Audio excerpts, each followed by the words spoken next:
Hello everyone, here's another video brought to you by Cindy Apple. The topic of today's video is a little painful.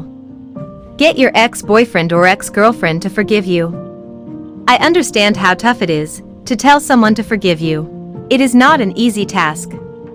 The level of guilt you feel for hurting someone you love might be overwhelming at times. The amount of time it is going to take for your ex to forgive you will definitely vary depending on the situation.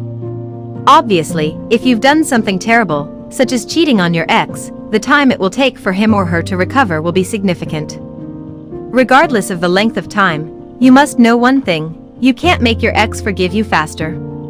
There is no magic sentence or potion that will make this procedure go faster. And the tricky part is that everyone is different. Some people are quick to forgive, while others are not. Now, if you believe your case is a little unique, please leave a comment below this video, and I'll try my best to answer your question for free. Also subscribe to my YouTube channel if you haven't subscribed. Regardless of how you feel about your situation, there are a few crucial points to keep in mind. Number 1. You need to apologize and put your heart and soul into it. I know, this is an obvious one, but hear me out. You need to sit down and look into your partner's eyes and apologize to him or her. Make sure they know how badly you feel. Make sure your apology is genuine, not rushed or fabricated. Because you mean it, your apology should come straight from the heart.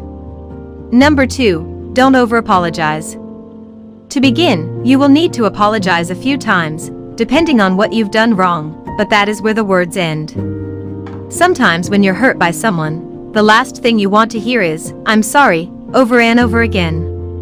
Apologizing once or twice, but really meaning it, is a lot more powerful than a million "I'm sorries."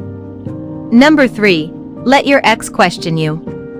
Your ex is most likely curious as to why you did what you did. Allow him or her to ask you any questions he or she has about what happened. Tell them briefly and honestly, but always with a sense of regret in your voice. Helping your ex understand the issue may help to soften the blow. Number 4, don't just say things, actually do them. You've heard the saying that actions speak louder than words, and that talk is cheap. This is all true. You need to rebuild your ex's trust and affection for you, and you simply can't do that just by saying a few words to him or her. You have to take action.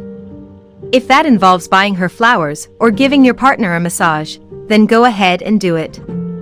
If it means being emotionally helpful during this difficult time, then go ahead and do it. Number 5, give your ex some space if they need it. Sometimes your ex may advise you to just get out. When such happens, just get out of there. You've said everything you need to say, and now your ex wants some alone time to contemplate things. And this is a good thing. When your ex is angry at you, you don't want to be near him or her since it will just make things worse. Giving each other space is sometimes the greatest way to get your ex to forgive you. Number 6, make a promise to yourself that you will never do it again. Finally, you must promise that this will not repeat again. It is not exactly shocking advice, but it is important to mention. But here's the catch: you need to keep that promise. If you enjoyed watching this video and you found it helpful, please click the like button below this video. Also, kindly click the subscribe button to receive future videos like this. We will talk again shortly.